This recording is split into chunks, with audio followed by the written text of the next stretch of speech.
అందరికీ ఒక విషయం చెప్పాలనుకుంటున్నాను. ఇప్పుడు యాగన్నర్ కారు ఓల్డ్ మోడల్ ఏ విధంగా స్టార్ట్ చేయాలి, ఏ విధంగా డోర్ అన్లాక్ చేయాలి, అలాగే ఏసీ ఎలా వేయాలి, గేర్లు ఎలా వేయాలి, అలాగే లోన్ సిస్టమ్ అంతా ఏ విధంగా మెయింటైన్ చేయాలో మీకు అందరికీ ఈ వీడియోలో తెలియజేస్తున్నాను.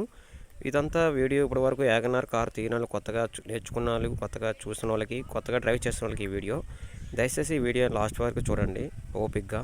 రిక్వెస్ట్గా మీకు ఏమైనా ఐడియా ఉంటే ఈ ఐడియాకి తోడవుతుందని కోరుకుంటున్నాను. నేను ఒక ఆప్టింగ్ డ్రైవర్ని. వీలైతే నా ఛానల్ లైక్ చేసి సబ్స్క్రైబ్ చేయండి ఫ్రెండ్స్. ముందుగా వీడియోలోకి వెళ్దాం. చూడండి ఫ్రెండ్స్, ఇది లాక్ చేయడానికి రిమోట్ లాక్. యాక్చువల్గా ఇలా నొక్కామంటే అన్లాక్ అయింది. మనం వీడియోలోకి వెళ్దాం. ఇప్పుడు లాక్ అయిన తర్వాత డోర్ ఈ విధంగా తీయాలి. ఈ విధంగా తీసిన తర్వాత మీకు ఆటోమేటిక్గా వెహికల్ అంతా మీకు కనబడుతుంది. చూడండి ఫ్రెండ్స్, జాగ్రత్తగా వినండి. ఫస్ట్ ఆఫ్ ఆల్ మీకు చెప్పవలసింది ఏంటంటే సీట్ అడ్జస్ట్మెంట్. చూడండి, మీకు సీట్ అడ్జస్ట్మెంట్ అనేది ఇక్కడ ఒక రాడ్ ఉంటుంది. ఇది చాలా వరకు తెలుసుకుంటే ఈజీ, మీకు చాలా యూజ్ అవుతుంది. మీ సీటు మీకు పొట్టుకున్న ఇది బాగా యూజ్ అవుతుంది. ఎంతవరకు కావాలంటే అంతవరకు పెట్టుకోవచ్చు. ముందుగా సీట్లో కూర్చుంటాం అడ్జస్ట్ చేసుకొని. సీట్లో కూర్చోకొని స్టోరింగ్ అంతా ఎదురుగానే ఉంటుంది. మనకి ఈ డోరు ఈ విధంగా తీసుకొని వేసుకుంటాం. ఇక్కడే రైట్ సైడు సీట్ బెల్ట్ ఉంటుంది, కంపల్సరీగా పెట్టుకోవాలి. మన లాకు ఈ విధంగా ఇక్కడ పెట్టుకోవాలి. యాక్చువల్గా మీకు లాక్ చూపిస్తాను చూడండి ఫ్రెండ్స్. ఈ ఏరియాలో లాక్ అనేది పెట్టుకోవడానికి ఒకటి ఉంటుంది.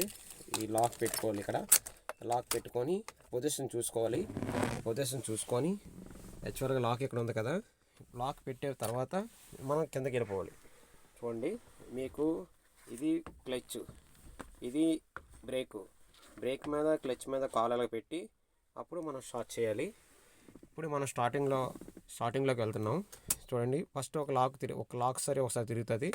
మూడోసారి కూడా తిప్పాలి, రెండోసారి అప్పుడు స్క్రీన్ మీద లైట్లు వస్తాయి. అప్పుడు మనం స్టార్ట్ చేయాలి బండి. ఇప్పుడు బండి స్టార్ట్ అయ్యింది. ఇప్పుడు మనం యాగన్నర్ బండి ఎలా స్టార్ట్ చేయాలో తెలుసుకున్నాం కదా. కంపల్సరీగా ఇది క్లచ్ అనేది న్యూట్రల్లో ఉంటప్పుడే మనం క్లచ్ మీద కాలేసి ఉంచాలి తప్ప బ్రేక్ కంపల్సరీ. ఇప్పుడు మనం first of all second of all ఏంటంటే గేర్ ఇప్పుడు ఆల్రెడీ న్యూట్రల్లో ఉంది.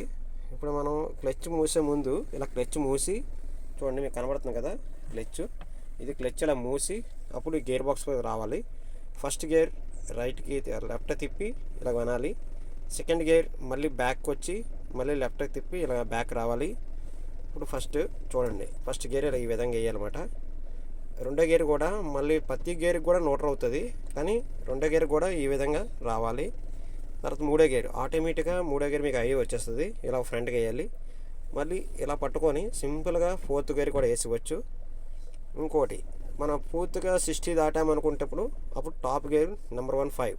చూడండి, ప్రతి గేర్కి కూడా న్యూట్రల్ అవుతుంది. నెంబర్ 1 5 ఈ విధంగా వరకు వచ్చి ఇలా దింపాలి. ఓకే, మీకు ఆల్మోస్ట్ సింబల్స్ చూపిస్తున్నాయి. మీకు ఇంకో విషయం కూడా చెప్తాను చూడండి. రివర్స్ ఏంటంటే పూర్తిగా వచ్చి రైట్కి, అప్పుడు ఇలా బ్యాక్ అంటే రివర్స్ గేర్ పడుతుంది. ఇప్పుడు ప్రస్తుతాన్ని న్యూట్రల్ చేసుకుందాం. ఓకే, గేర్ మీకు ఐడియా వచ్చింది కదా. కంపల్సరీగా మనం ఇంకో విషయం కూడా మర్చిపోవద్దు. ఇది మనకు ఎంతో ఇంపార్టెంట్, ఎందుకంటే ఇది హ్యాండ్ బ్రేకు చాలా ఇంపార్టెంట్. చూడండి, ఇది ఈ విధంగా ఉంటుంది. ఇది కంపల్సరీగా ఎప్పుడు మనం బండి ఆపుతప్పుడు ఇది పైకి లేపుకోవాలి. మనం డౌన్ చేయాలంటే ఈ వైట్గా ఉంది కదా స్టీల్ ఇలా పైకి లేపి ఇలా నొక్కాలి, అప్పుడు డౌన్ అవుతుంది. ఆ తర్వాత గేర్ వేసుకొని ఇలాగ ముందుకు వెళ్ళాలి. చూసారా, ముందుకు వెళ్తుంది కదా. అయితే ఇది మీకు శాంపుల్గా చూపించాను ఐడియా కోసం. ఇప్పుడు ఏసీలోకి వెళ్దాం. చూడండి ఫ్రెండ్స్, ఇప్పుడు మనం ఏసీ సింబల్స్ 1 2 3 4 ఈ రకంగా ఉంటాయి. మీకు ఏ విధంగా యూజ్ చేయాలో మీకు చెప్తాను చూడండి. ముందుగా ఇది కూలింగ్లో ఉండాలి. ఇక్కడ వరకు ఇలా ఉంటే కూలింగ్లో ఉన్నట్లు. మనకి ఏసీ ఆన్ చేసిన తర్వాత ఇంకా కొంచెం కూలింగ్ తగ్గాలనుకుంటే ఇది ఇలాగ ముందుకు పెట్టుకుంటే తగ్గుతుంది. అంటే మీకు సింబల్ చూపిస్తుంది. సపోజ్ మనకి ఏసీ ఎలాగ ఆన్ చేయాలో చెప్తాను. ఇది కంటిన్యూస్గా ఇలా ఉండాలి. తర్వాత ఇక్కడ చూడండి, ఏసీ అనే ఒక సింబల్ ఉంటుంది. అది ఫస్ట్ ఆఫ్ ఆల్ ఇలా నొక్కాలి. ఫస్ట్ 1 పాయింట్ 2 పాయింట్లో మ్యాక్సిమం 100% సరిపోద్ది. ఇంకా 2 పాయింట్లో అయితే ఎక్కువ కూలింగ్ వస్తుంది. థర్డ్ అయితే ఎక్కువ ఎయిర్ వచ్చేస్తుంది. ఫోర్త్ అయితే ఇంకా ఎక్కువ ఎయిర్ వచ్చేస్తుంది. ఎక్కువ శాతం మనకు కావాల్సింది 2లను పెట్టుకుంటే మంచిగా కూలింగ్ అవుతుంది. అది ఏసీ ఎలాగ ఆన్ చేయాలి, ఏది నొక్కాలి, తర్వాత ఏది పెట్టాలి, మీకు ఇదొకటి ఫస్ట్ పాయింట్. సెకండ్, వర్షం వస్తే గ్లాస్ అంతా మబ్బు అయిపోతుంది. అప్పుడు మనం ఏం చేయాలి చూడండి, ఇక్కడ ఎర్ర మార్కులు ఉన్నాయి చూసారా, ఇది ఈ విధంగా పెడితే స్ట్రేట్గా మనకు ముఖానికి వస్తుంది. ఈ విధంగా పెడితే సైడు కాలు దగ్గర మన స్ట్రేట్గా వస్తుంది, కిందన కాలు దగ్గర కూడా వస్తుంది. కాలు చెమటెక్కిపోయినా తడిసిపోయినా ఈ విధంగా ఈ సింబల్ చూడండి, ఇది కాలు కాడి స్ట్రేట్ మన ఫేస్కు వస్తుంది. ఇది ఓన్లీ మన కాలు దగ్గరే వస్తుంది ఈ సింబల్. నెక్స్ట్ ఇది ఓన్లీ మన వైబర్ దగ్గర కిందకు వస్తుంది అన్నమాట ఇది యాక్చువల్గా. కానీ ఇది కూడా మీకు అదంత అవసరం లేదు. మీకు పూర్తిగా వైబరు ఈ 2 సిస్టాలు కూడా అంతగా అవసరం లేదు, మీకు అవి పట్టించుకో అవసరం లేదు. కానీ పూర్తిగా గ్లాస్ మబ్బు అయిపోతేప్పుడు మాత్రం ఎట్టి పరిస్థితుల్లో కూడా ఈ కింద సింబల్ చూసారా, ఇక్కడ మాత్రం కంపల్సరీగా వచ్చేయాలి. అప్పుడు మనకి ఏసీ కావాలంటే ఏసీ ఆన్ చేసి ఉంచాలి. లేదు ఏసీ వద్దు హీటర్ వేద్దాం అనుకునేటప్పుడు ఇది ఏసీ బటన్ ఆపేయాలి. ఇది ఉంది కదా చూడండి ఫ్రెండ్స్, ఇక్కడ గ్రీన్లో ఉంది కదా, ఇది పూర్తిగా రెడ్కి తెచ్చేయాలి. అప్పుడు 2 పాయింట్ 3 పాయింట్ 4 పాయింట్ మనం అక్కడ ఉన్న వాతావరణం బట్టి ఇది మనం పెట్టుకోవాలి. ఇప్పుడు 1 పాయింట్ 2 పాయింట్లో ఉంది కదా, ఇంకా 3 పాయింట్ 4 పాయింట్ మనం ఎంతకాలంటే అంత పెట్టుకోవచ్చు. హీటర్ వస్తుంది మనకి. హీటర్ గ్లాస్ క్లీన్ అయిపోయింది అనుకునేటప్పుడు ఇది ఈ విధంగా తిప్పేసి అదే విధంగా మనం మళ్ళీ ఏసీ ఆన్ చేసుకొని స్ట్రేట్గా కంటిన్యూస్గా ఏసీలో వెళ్తే గ్లాస్ అనేది ఎక్కువ మబ్బు అవ్వకుండా ఉంటుంది ఫ్రెండ్స్. తర్వాత మీకు ఏసీ గురించి చెప్పాను కదా. థర్డ్ పాయింట్, మనం ఎక్కువ మంచులో ప్రయాణం చేసేటప్పుడు ఎదుటి వాళ్ళకి మన వెహికల్ కనబడాలంటే ఈ టెక్కర్ ఉంటుంది చూసారా, ఈ సింబల్ ప్రతి కార్లోనే ఉంటుంది. ఇది నొక్కితే నాలుగు పక్కలు కూడా ఈ విధంగా సింబల్స్ వచ్చి 4 పక్కల సిగ్నల్ లైట్లు కూడా వెలుగుతాయి ఫ్రెండ్స్. ఓకే, ఇది కంపల్సరీగా మర్చిపోవద్దు, ఇది చాలా ఇంపార్టెంట్, మంచులోని వర్షంలోని ఇంపార్టెంట్. ఓకే, నెక్స్ట్ పాయింట్, మీకు అందరికీ తెలుసు ఇది ఏసీ అనేది ఎటు కావాలంటే అటు తిప్పుకోవచ్చు. మీకు కార్ ఎక్కగానే ఐడియా వచ్చేస్తుంది, ఎటు కావాలంటే అటు తిప్పుకోవచ్చు. ఇది మీకు అందరికి తెలుసు కదా సౌండ్ సిస్టమ్. ఇక్కడ మామూలుగా మెమరీ కార్డు పెట్టుకోవడానికి ఇవన్నీ మీకు ఆటోమేటిక్గా మీకు అంతా అర్థమైపోద్ది. ఈ సిస్టమ్ అంతా మీకు ఆటోమేటిక్గా క్లియర్గా అర్థమైపోతుంది. మీకు ఇప్పుడు డైలీగా రొటీన్గా మీకు ఏ కార్ ఎక్కినా అది సిస్టమ్ ఉంటుంది కాబట్టి. తర్వాత ఇంపార్టెంట్ పేపర్స్ ఏమైనా పెట్టుకోవాలనుకుంటే చూడండి, ఇక్కడ ఒకటి ఓపెన్ చేస్తాను. డస్ట్ ఇంపార్టెంట్ పేపర్లు ఏమైనా పెట్టుకోవాలంటే ఇక్కడ పెట్టుకోవచ్చు. ఇది ప్రెస్ చేయాలి, డస్ట్ ఇలా ఉంది కదా, మన చెయ్యిని ఇలా ప్రెస్ చేయాలి అంతే, ఇలా అన్లాక్ అయిపోతుంది. ఇలా ప్రెస్ అయితే లాక్ అయిపోతుంది, ఇలా ప్రెస్ అయితే బయటకు వస్తుంది. నెక్స్ట్ ఇంకోటి, ఇక్కడ ఎప్పుడు కూడా మనం పేపర్స్ ఉంటాయి, మనం ఏమైనా పేపర్స్ ఇన్సూరెన్స్ ఇలాగ ఎలాంటివి ఏమైనా ఇందులో ఇంపార్టెంట్ ఏమైనా ఉంటాయి. మీరు ఎవరైనా కారులో పెట్టాలనుకుంటే ఇక్కడ కూడా పెట్టచ్చు. ఓకే, అది కూడా చాలా ఈజీ. తర్వాత ఇప్పుడు సిగ్నల్కి వెళ్దాం. చూడండి, మన తాళం ఆన్ చేసిన దగ్గరే మీకు సిగ్నల్ పాయింట్, సిగ్నల్ ఇది ఉంది. ఇలా నొక్కితే లెఫ్ట్కి సిగ్నల్ చూసారు, లెఫ్ట్కి వెళ్ళింది, పైకి పెంపితే ఇలా కిందకి తిప్పితే రైట్కి వెళ్తుంది సిగ్నల్. ఓకే, స్ట్రేట్లో పెట్టుకుంటే న్యూట్రల్లో ఉంటుంది. తర్వాత లైట్లు చూడండి, ఈ సింబల్ చూడండి, ఈ లైట్లు ఇలాగంటే పార్కింగ్, ఇలాగంటే పూర్తి లైట్లు, ఆటోమేటిక్గా పార్కింగ్ పూర్తి లైట్లు.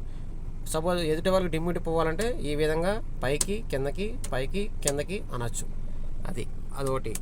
తర్వాత మీకు వర్షం వస్తుంది, వైబ్రు ఆన్ చేయాలి ఎలాగా, అది మీకు చూపిస్తాను చూడండి. ఈ పక్క సైడ్ ఉంది కదా, వైబ్రు ఆన్ చేయాలంటే 1 అంటే కొంచెం మినిమం స్లోగా వెళ్తుంది,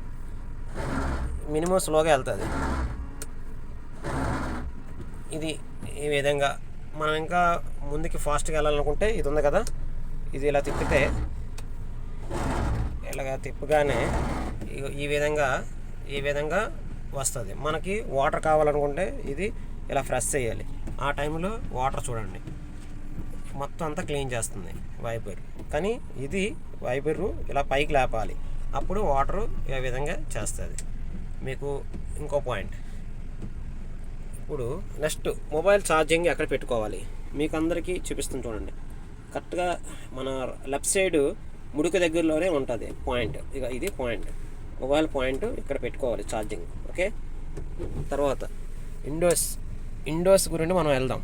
అంటే ఇండోర్స్ ఎలాగ దింపాలి, ఎలాగ అది ఎక్స్పెక్ట్ చేయాలి చూడండి. ఇది ఫస్ట్, ఇది లెఫ్ట్ సైడ్ది, రైట్ సైడ్ది, ఇది బ్యాక్. మీకు డోర్లు రాకుండా ఉండాలనుకుంటే ఇది పూర్తిగా నొక్కేయాలి. ఈ సింబల్ చూడండి, ఈ సింబల్ మీకు ప్రతి కార్లోనే ఉంటుంది. ఈ సింబల్ ఇలా నొక్కేసామంటే ఏ గ్లాసు కూడా దిగదు. ఓకే, ఇది పైకి వెళ్ళకుంటే గ్లాసులు దిగుతాయి. తర్వాత ఇప్పుడు మనకి ఇది 2 నొక్కామంటే బ్యాక్ సైడ్ వస్తాయి, ఈ 2 నొక్కామంటే ఫ్రంట్ సైడ్ వస్తాయి. ఇది మిల్లర్ అడ్జస్ట్మెంట్ కాబట్టి చూపిస్తాను. ఇది మిల్లర్ అడ్జస్ట్మెంట్. ఇక్కడ రైట్ సైడ్ ఉన్న చూపిస్తాను చూడండి మిల్లర్. ఓకే, ఇలాగా మనకి ఎటు కావాలంటే అటు ఇలా తిప్పుకోవడం అన్నమాట. ఎటు కావాలంటే అటు అడ్జస్ట్మెంట్. ఇదంతా సింపుల్ మెజర్, మీరు అందరూ కూడా మిస్ అవ్వద్దు. ఇప్పుడు ఇప్పుడు ఈ పక్కన మీకు చూపిస్తున్న సింబల్ చూడండి. ఈ పక్కన దగ్గరికి వెళ్దాం, కొంచెం ఇరకలో మొబైల్ పెట్టాలి మరి. ఇది మనకి లైట్లు ఆన్ చేసేటప్పుడు ఫోకస్ అన్నమాట. లోనికి లాంగ్ దగ్గరగా కావాలంటే ఇది అడ్జస్ట్మెంట్ చేసుకోవడమే. ఇదంతా లైట్ సంబంధించినవి, మీకు ఆటోమేటిక్గా మీకు ఐడియా వస్తుంది. ఇది అంతా లైట్లు సంబంధించినవి కాబట్టి. ఓకే, మనకు ఇప్పుడు వరకు నేర్చుకున్నాం కదా, ఇది ఫుల్ వీడియో. మనం వ్యాగనర్లో ఇంకేమేమి నేర్చుకోవాలి అన్నది మీకు ఇంకా చెప్తాను చూడండి. వర్షం వస్తేప్పుడు లేకపోతే పూర్తిగా ఎండ వస్తేప్పుడు ఇది మనకి ఈ విధంగా ఉంటుంది. కానీ ఇది పూర్తిగా మనకి ఎండ తగులుతుంది అనుకున్నప్పుడు ఇది ఈ విధంగా పెట్టుకోవచ్చు. అప్పుడు మనకి ఎదుటి సన్ కొంచెం తగలదు. ఇంతవరకు ఇలాగ అయింది కదా. మీకు ఇప్పుడు మనం బండి ఎలాగ ఆపాలి మీకు చెప్తాను చూడండి. ఇక్కడ ఆటోమేటిక్గా తాళం ఉంది కదా, ఇలాగ ఆపిస్తే ఆటోమేటిక్గా ఆగిపోద్ది. కానీ ఆగే ముందు కంపల్సరీగా ఫస్ట్ ఆఫ్ ఆల్ ఏసీ ఆపేసుకోవాలి. ఏసీ లైట్లు ఆపేసుకొని అప్పుడు మన బండి ఆపాలి. ఓకే, ఇంతవరకు ఈ వీడియో చూసిన వాళ్ళందరూ కూడా వీలైతే తప్పుగా మాట్లాడుతుంటే క్షమించండి. అలాగే నా వీడియో సపోర్ట్ చేసి ముందు వరకు తీసుకెళ్ళండి. ఇవ్వండి, ఇక్కడ మనకు లైట్ ఏ విధంగా కావాలంటే ఆ విధంగా లైట్లు వెలుగుతాయి. ఇది తిప్పుకోవచ్చు అన్నమాట. కంపల్సరీగా బండి ఆపుతో ముందు ఇది ఆపుకోవాలి, లేకపోతే మొత్తం బ్యాటరీ డెడ్ అయిపోద్ది. ఇంకా మీకు ఏమైనా డౌట్ ఉంటే మెసేజ్ రూపంలో పెట్టండి, కామెంట్ రూపంలో, నేను తెలుసుకుంటాను. నెక్స్ట్ వీడియోలో అది జాగ్రత్త పడతాను. మీకు కూడా నేను తెలిసినంత వరకు ఐడియా ఇస్తాను. Okay, thank you. వీలైతే ఈ ఛానల్ సబ్స్క్రైబ్ చేసుకొని లైక్ చేయండి.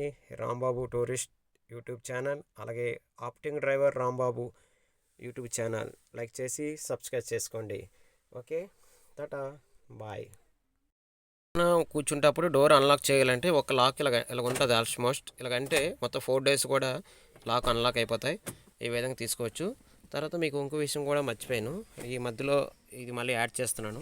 మీకు ఒక సింబల్ ఉంటుంది చూడండి. ఇక్కడ ఈ సింబల్ చూసారు కదా. ఈ సింబల్ ఎందుకు వస్తుందంటే ఇది బానెట్ లేపడానికి. ఇది ఈ విధంగా పట్టుకొని ఇలాగ లేపితే బానెట్ వస్తుంది. మనం బానెట్ ఇప్పుడు ఇలా లాగాం కదా, బానెట్ కంపల్సరీగా వస్తుంది. తర్వాత ఇక్కడ ముందుకి కాల్ దగ్గరే right side and dicky and petrol, మీకు ఈ రెండు కంపల్సరీగా మర్చిపోకండి. Petrol right side, left side dicky open చేయాలంటే అది కంపల్సరీగా ప్రెస్ చేసి లాగాలి. ఎదురుగానే ఉంటుంది. ఇది కూడా బానెట్ది. బానెట్ ఆల్రెడీ లాగాం కదా, ఆటోమేటిక్ ఎలా తీయాలో కూడా మీకు తెలుస్తుంది అక్కడ. ఇది ఫ్రెండ్స్, వీలైతే లైక్ చేయండి, షేర్ చేయండి. Thank you. ఇప్పుడు వరకు వ్యాగనర్ ఎలా స్టార్ట్ చేయాలో ఈ వీడియోలో చెప్పాను. ఇకపై నెక్స్ట్ వీడియోలో మళ్ళీ కలుద్దాం. ఒకసారి వీలైతే లైక్ చేయండి, సబ్స్క్రైబ్ చేసుకోండి. ఎందుకంటే వ్యాగనర్ కారు చాలా ఈజీగా ఉంటుంది, మీరందరూ కూడా డ్రైవ్ చేయడానికి ఈజీగా ఉంటుంది. ఓకే, నెక్స్ట్ వీడియోలో మళ్ళీ కలుద్దాం. అందరికీ జై హింద్.